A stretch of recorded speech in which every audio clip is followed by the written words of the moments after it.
আজ কোনো ভূমিকা নয়, সরাসরি অতিথির কথা শুনবো। আমাদের সঙ্গে ফ্রান্স থেকে যুক্ত আছেন জগন্নাথ বিশ্ববিদ্যালয়ের আইন বিভাগের অধ্যাপক ডক্টর মাসুম বিল্লাহ। বর্তমানে তিনি ফ্রান্সে আছেন কোট দাজুর ইউনিভার্সিটির ভিজিটিং ফেলো হিসেবে। আজকে আমরা সরাসরি আপনাকে প্রশ্ন করব, শুভেচ্ছা বিনিময় করব না। আপনি জানেন যে ৮৬ বছর একজন মুক্তিযোদ্ধা, ৫ বারের এমপি, সাবেক মন্ত্রী, বীর মুক্তিযোদ্ধা রমেশ চন্দ্র সেনকে সাদা পোশাকের একদল লোক আধা ঘন্টার জন্য নিয়ে গিয়েছিল। একজন বীর মুক্তিযোদ্ধাকে মোটা রশিতে হাত বেঁধে নিয়ে যাওয়া হয়। ৫৪৭ দিন পর সেই আধা ঘন্টা শেষ হয়েছে। বাড়িতে ফিরেছেন রমেশ চন্দ্র সেন, তবে লাশ হয়ে। ঠাকুরগাঁয়ে যখন একটি বৃহৎ দলের নেতা ন্যায় বিচারের ইস্তেহার প্রতিশ্রুতি ওড়ালেন, তখন অদূরে জ্বলতে থাকলো রমেশ চন্দ্র সেনের চিতা। বীর মুক্তিযোদ্ধা এবং সাবেক মন্ত্রী নুরুল মজিদ হুমায়ুনের মৃত্যু হয়েছিল ঠিক একইভাবে। আমরা যে বলি ফ্যাসিস্ট শেখ হাসিনার সরকারকে উৎখাত করে ডক্টর মোহাম্মদ ইউনূস দেশে কতটা ন্যায় বিচার প্রতিষ্ঠা করেছেন, আপনার বিশ্লেষণ শুনবো। আচ্ছা, না, একদিক দিয়ে তারা একটা উপকার করেছেন। সেটা হলো নুরুল মজিদ মাহমুদ হুমায়ুনকে তারা লোহার হাতকড়া পরিয়ে রেখেছিলেন হাসপাতালের বিছানায়, মৃত্যুশয্যায়, defying all the definitions of civilization and an impression of savagery and barbarity and a sheer denial of human dignity. আর এক্ষেত্রে ওইভাবে তারা হাত কড়া পরায় নাই, কিন্তু ওই যে আপনি বললেন সেই যে অগাস্ট অমানিসা, সেই যে অগাস্ট আবছায়া, তখন শ্রী রমেশ চন্দ্র সেন ৮৫ বছরের বর্ষিয়ান রাজনীতিক, বাঙালি রাজনীতি দর্শন, যার রাজনীতি মানুষ থেকে ঠিকরে বেরুতো, তাকে তারা দড়ি দিয়ে দুহাত বেঁধেছে। সো এটা তো দড়ি, অতএব এটা অসভ্যতার মানদণ্ডে কিছুটা ইউনূসের রাজ্যে, আসিফ নজরুলের রাজ্যে, আদিলুর রহমান খানের রাজ্যে, রিজওয়ানা হাসানের রাজ্যে, ফরিদা পারভীনের রাজ্যে, আলী রিয়াজের রাজ্যে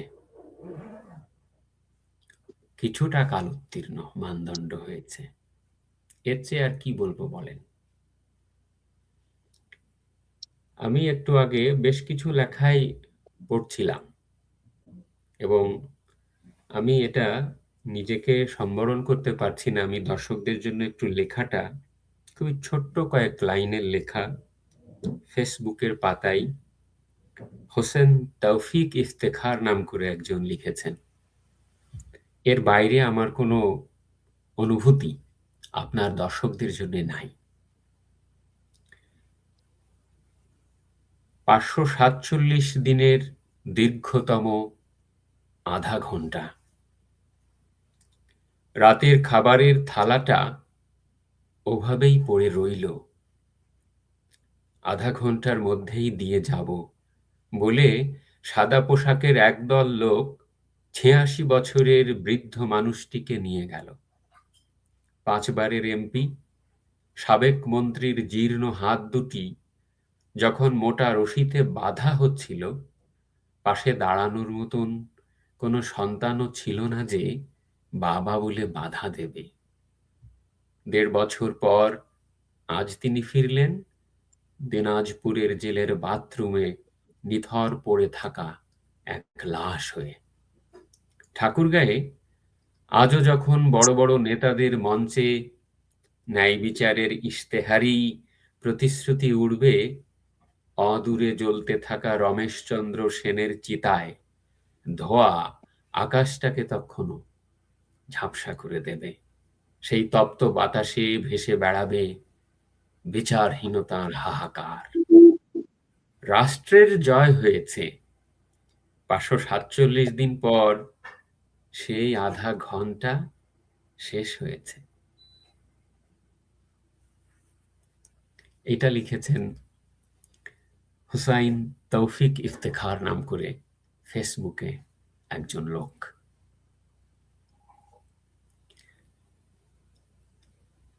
এই যে বিচারহীনতা, এই যে নিষ্ঠুরতা, এটি আমাদের সামগ্রিক বিচার অপসংস্কৃতির এবং আর্গুয়েবলি আমাদের নষ্ট রাজনৈতিক সংস্কৃতির সর্বশেষ বাজে দৃষ্টান্ত। রমেশচন্দ্র সেন, আমার তার রাজনৈতিক ক্যারিয়ার নিয়ে লম্বা বক্তৃতা দেওয়ার দরকার নাই। একজন রাজনীতি বিজ্ঞানের আগ্রহী ছাত্র হিসেবে এবং মনোযোগী পাঠক হিসেবে এই নামটি আমাদের সেই হাই স্কুল বেলা থেকেই শুনে এসেছি। রেডিওতে যখন নির্বাচনের খবর পড়তো না, তখন সব মানুষের মধ্যে আলাদা একটা নাম, এই নামটি আমাদের কানে আসতো।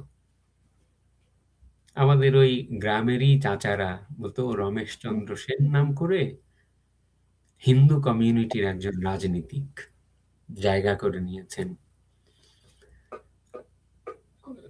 রেডিওতে খবর আসতো। হ্যাঁ, সরি।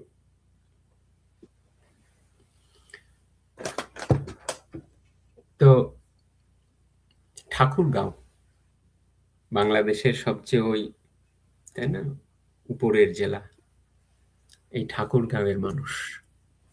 এবং এই মানুষটা শেকড়ের সাথে জড়িত, শেকড় থেকে উঠে আসা, দেশজ, গ্রামজ, প্রান্তিক মানুষের হৃদয় নিংড়ানো, স্ফটিকীকৃত জনমানস সম্পন্ন, অল্ট্রুইস্টিক, ইমোশনাল একজন রাজনীতিক। সেই রাজনীতিককে আমাদের দেখতে হলো হাত করাও না, এটা দড়ি দিয়ে বাঁধা, দুহাত এভাবে মেলে ধরে আছেন। হেমোর দুর্ভাগা দেশ, যাদেরে করেছ অপমান, অপমানে হতে হবে তাহাদের সমান। এমন তো হবার কথা ছিল না। একজন শেকড়ের রাজনীতিকের এমন তো হবার কথা ছিল না। তিনি তো ক্যান্টনমেন্টে জন্ম নেয়া কোনো ঠুনকো রাজনীতিক নন। তিনি তো ভুঁইফোড় কোনো রাজনীতিক নন। তিনি তো কোনো দুর্নীতিবাজ মানুষ নন। তিনি তো কারো সম্পদ কেড়ে নেননি। অকৃতদার একজন ব্যক্তি, সারা জীবন মানুষের সেবায় নিজেকে নিয়োজিত করেছিলেন।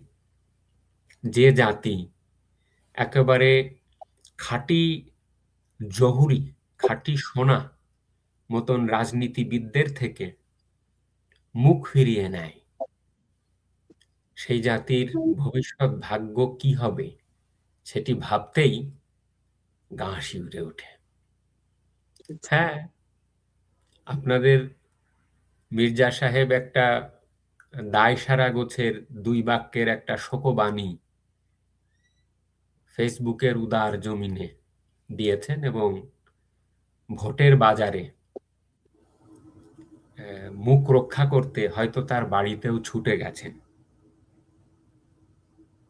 কিন্তু আমি বুঝি না যে এটুকুনও তো এই রাজনীতিতে ছিল বাংলাদেশের, যে একজন এমনকি বিপক্ষের রাজনীতিকের মৃত্যু হলেও মানুষ শোক প্রকাশ করতে, তার অবদানকে স্বীকৃতি দিতে দ্বিধান্বিত বোধ করত না। 5 বারের এমপি, এবং তার মধ্যে 2-3টা নির্বাচন আছে যে নির্বাচনটি অপ্রশ্নবিদ্ধ নির্বাচন। দবিরুল ইসলামের মৃত্যুর পরে তার এমপি হওয়া, এবং এমন তো না যে তিনি উড়ে এসে, বাইরের থেকে এসে আওয়ামী লীগের মতন একটা প্রাচীন দলে দাখিল হয়েছিলেন। আরেকটা জিনিস, সেটা হলো একজন রাজনীতিকের মুখের দিকে তাকাবেন আপনি, তার অবয়বের দিকে তাকাবেন, তার পোশাকের দিকে তাকাবেন, তার ভাবনার দিকে তাকাবেন। কখনো কি তিনি কোনো কথা দিয়ে কোনো মানুষকে অপমান করেছেন? এবং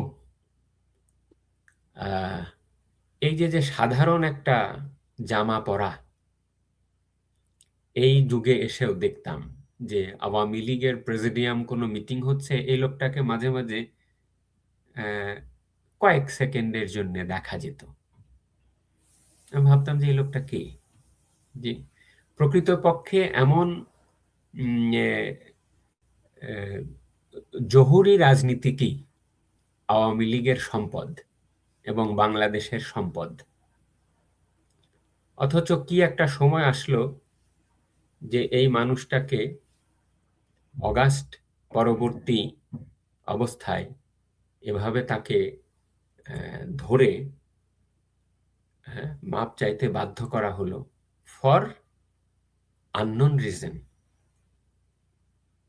ফর নাথিং। এবং কি একটা ধরনের বিচার সংস্কৃতিতে আমরা পড়লাম বিপ্লব পল। আফসোস যে একজন আইনের শিক্ষক হয়ে ক্লাসে মানবাধিকার, আইন, বিজ্ঞান পড়াতে হয়, সংবিধান বিষয়ে বক্তৃতা দিতে হয়। কি এমন শিক্ষা আমরা পেলাম যেখানে বিনা বিচারে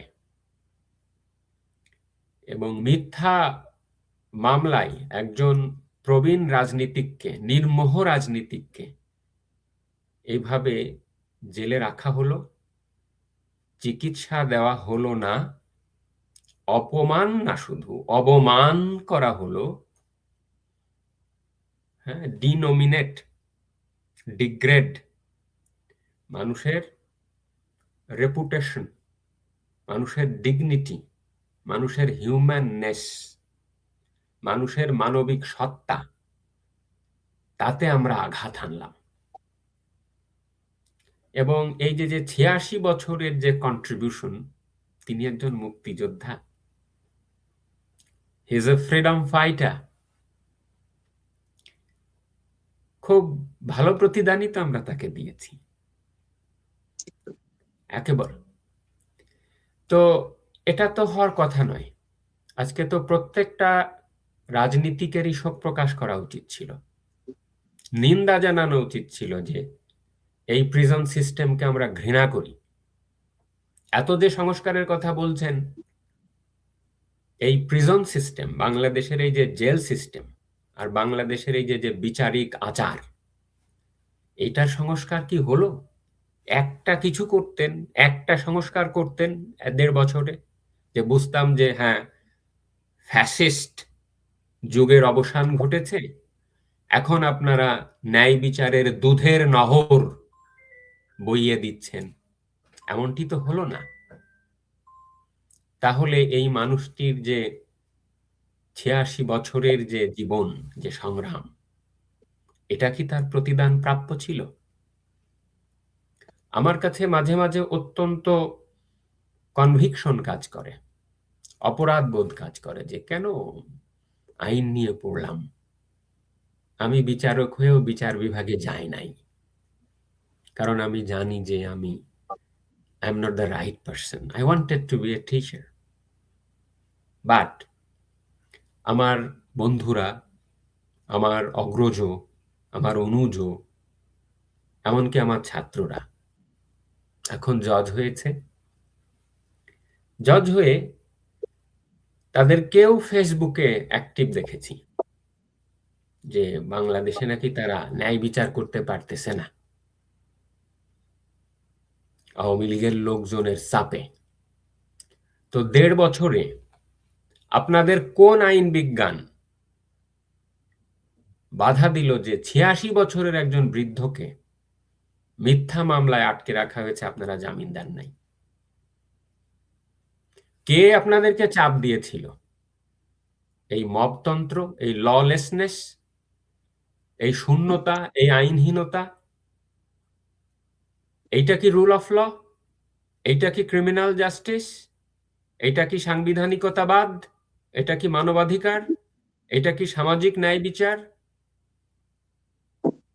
This is a big question that needs to be answered not only by the politicians but also by the members of the judicial community. এবং Ramesh Chandra Sen is not the last person. I'm afraid এরকম বয়স্ক রাজনীতিবিদরা, যাদের যৌবনের স্বর্ণালী সময় তারা এই দেশের স্বাধীনতার জন্য ব্যয় করেছিলেন, to sacrifice their present to build the future of the nation, এ ধরনের মানুষজন এই ডেথ পাইপলাইনে আছে। ইঞ্জিনিয়ার মোশাররফ হোসেন মরতে মরতে মরতে মরতে কোনো মতন বেঁচে আছেন, মুক্তিযোদ্ধা চিটাগংয়ের। ভিক্ষে করে, অনুনয় বিনয় করে, হাতে পায়ে ধরে তার পরিবারের সদস্যরা এই ইউনূসের কাছ থেকে জামিন নিয়ে আসছে। তো বিচার বিভাগের যারা জাজরা আছেন আমার বন্ধুরা, আপনাদের বিবেকে কেমন লাগে? হ্যাঁ, আপনারা বলবেন যে আপনারা কিছু জামিন দিচ্ছেন, আবার সরকার গ্রেফতার করছে। তো এই বৃদ্ধ মানুষটির জামিন আপনারা কেন দেন নাই? What prevented you in granting bail? কিছু তো চাওয়া হচ্ছে না। নর্মাল একজন বৃদ্ধ মানুষ যার পরিবারের কেউ নাই, what responsibility the state perform in order to save these august politicians of the country? তাহলে কি এটা অপরাধ যে জনমানস সম্পন্ন, মানব দরদী আইনজীবী হওয়া, রাজনীতিক হওয়া? একজন শিক্ষক ছিলেন তিনি। সো এইটাকে আমি কমপ্লিট ফেলিওর হিসেবে দেখি, চরম ব্যর্থতা। এবং নুরুল মজিদ মাহমুদ হুমায়ুন এবং আরো একজনের এইভাবে দেখলাম যে হাত করা পড়া। এবং আমার কাছে অনেক ইনফরমেশন অনেকে পাঠান অনেক সময়। একজন নারী জেলখানা থেকে নোটস লিখেছেন যে কেমন করে নারী বন্দীদেরকে গত ১.৫ বছর ধরে আটকে রাখা হয়েছে এবং ইনহিউম্যান ট্রিটমেন্ট করা হচ্ছে। সো এই জেল কিলিং, এই যে death row, this has been a trend, this has been a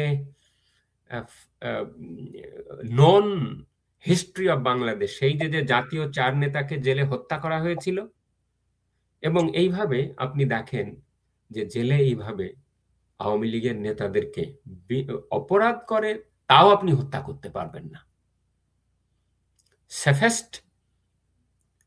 safest place of the world, prison, jail, police custody, সেইখানে তাকে এইভাবে মৃত্যুর মুখে ঠেলে দেওয়া হয়েছে অমানবিক আচরণ করে।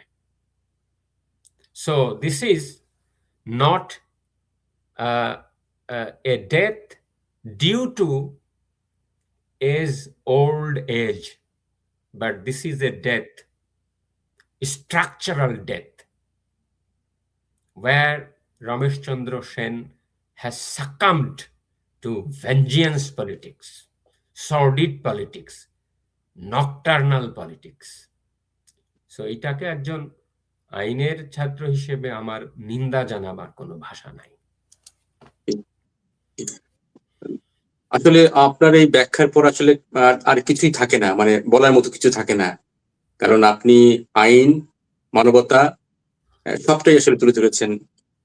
রমেশচন্দ্র সেন নিয়ে আর আসলে আর অনেক আলোচনা করার সুযোগ থাকে, কিন্তু আপনার কাছে আসলে আরেকটি বিষয়, গুরুত্বপূর্ণ বিষয় আপনাকে অবতারণা করতে চাই, আপনার বিশ্লেষণ শুনতে চাই। এই জন্য আমরা একটু ভোট নিয়ে একটা মন্তব্য আপনি জানতে চাইবো, যে আপনি জানেন যে আর মাত্র 4 দিনও বাকি নেই জাতীয় সংসদ নির্বাচনের, কিন্তু এখনো মানুষের মধ্যে কিন্তু শঙ্কা আছে। তারা বলছে যে আদৌ কি ভোট হবে। এই যখন পরিস্থিতি, তখন নতুন করে আলোচনা শুরু হচ্ছে যে যারা এমপি নির্বাচিত হবে তাদের শপথ পড়াবেন কে, সংবিধানে কি আছে তার ব্যাখ্যাও দিয়েছেন আইন উপদেষ্টা।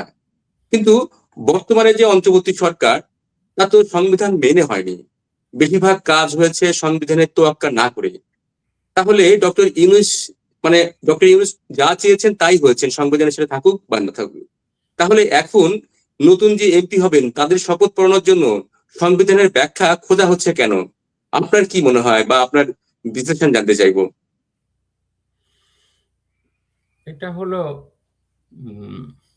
মানে যার শুরু থেকে শেষ পর্যন্তই অবৈধতায় নিমজ্জিত, তাদের কাছ থেকে আবার এই সংবিধানের ব্যাখ্যা শুনতে হচ্ছে। And the law advisor is nobody to interpret the constitution. এবং আমার এইখানে একটা নোট আছে, যে নোটটা এই শপথ বিষয়ে কে পড়াবেন এটা এরা আগেই টের পেয়েছে। টের পেয়ে এই আইন উপদেষ্টা, যিনি সংসদ বিষয়কও উপদেষ্টা, সংসদের সর্বনাশ করে দিয়ে তারও আবার উপদেষ্টা সাইজা বসে আছে, একটা অধ্যাদেশ করায়া নিজে সেই দায়িত্ব পালন করতেছে। কে আপনাকে এই দায়িত্ব দিল? Are you the law creating agency? এবং নিজের কাছে নোট উপস্থাপন করায়া সংবিধানের উপরে ছড়ি ঘুরায়া বাটপাড়ি কইরা নতুন আর একটা ফর্মুলা নিয়ে হাজির হয়েছে। They are doing something from the behind the bar. তারা এখন নতুন করে আর একটা প্ল্যান করেছে, আর একটা ডিজাইন করছে।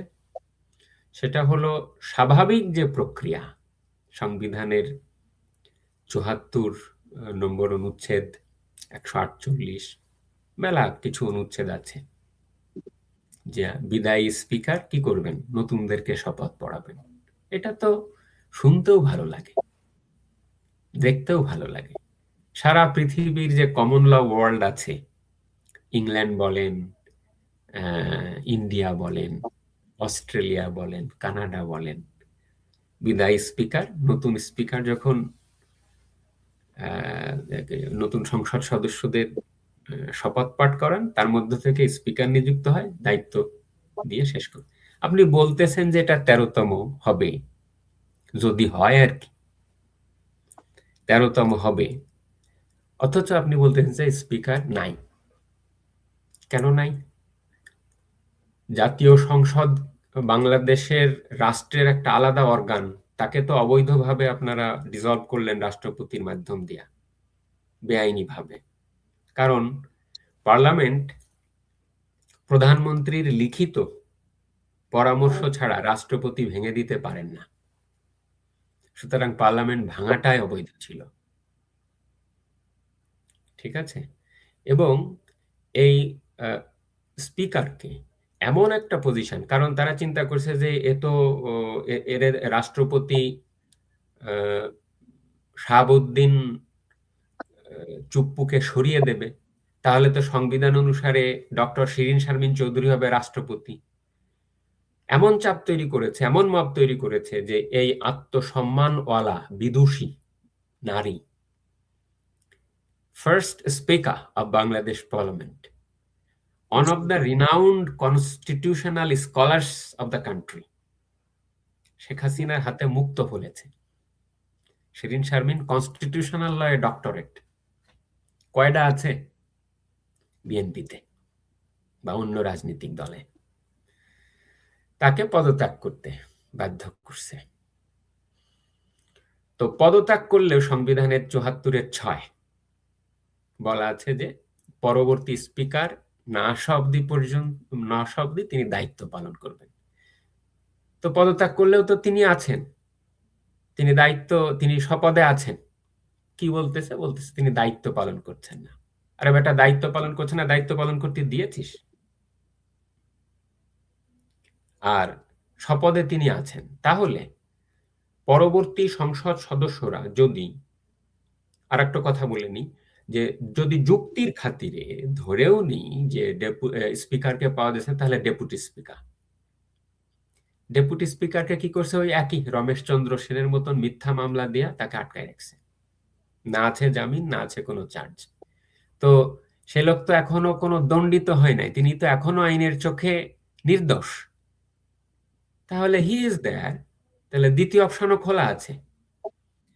তৃতীয় অপশন কি? এরা যদি অসম্মত হন, তাহলে এদের মনোনীত স্পিকারদের মনোনীত ব্যক্তি শপথ পাঠ করাবে। এরা এই তিনটার একটাতেও যেতে চায় না, ফলে নিজেরাই সংবিধানের গলা টিপে ধরা একটা আইন বের করছে, কি সিইসি নাকি পড়াবে। সিইসি হলো ফোর্থ অপশন। তো সিইসি এই ফোর্থ অপশনটা কোনো অপশন না, এই কারণে না যে আগের গুলো অ্যাভেলেবেল। যেহেতু অ্যাভেলেবেল, তাহলে আপনার আইডিয়ালি সাংবিধানিকতাবাদ দাবি করে, পার্লামেন্টারি ডেমোক্রেসি দাবি করে, সুস্থ রাজনৈতিক চর্চা দাবি করে, যে পাওয়ারটা যদি সঠিকভাবে হ্যান্ড ওভার আসতে হয়, সংবিধানের পাওয়ার যদি আসতে হয়, এমপি হিসেবে পাওয়ার যদি নতুন এমপিদের পেতে হয়, তাহলে আগের স্পিকারের মাধ্যমে যথাযথভাবে আসতে হবে। যদি এটা না হয়, তাহলে আমি আরগু করব সিইসিও যদি পড়ান তাহলে এটা অসাংবিধানিক হবে। তারপরেও সিইসি কে তারা যদি দিয়ে পড়ান, ওয়েল, যার কোনো কিছুই বৈধতা নাই বর্তমানে, এখানে আপনি কি মতামত দেবেন? কিন্তু এটার গুরুত্ব এই, ভবিষ্যতে যখন এই সাংবিধানিকতার প্রশ্ন আদালতে উত্থাপিত হবে, খুবই সম্ভব যে এই যুক্তি উঠবে যে ওয়েদার এই শপথ বৈধ ছিল কিনা। যদি শপথ বৈধ না হয়, নতুন এমপিরা এমপি হিসেবে আইনগতভাবে দায়িত্ব পালন করবার অধিকারী নন। সুতরাং নতুন সংসদ ল ক্রিয়েটিং এজেন্সি হবে না। যদি না হয়, তাদের প্রণীত যে কোনো আইন, যে কোনো কাজ অবৈধ হবে।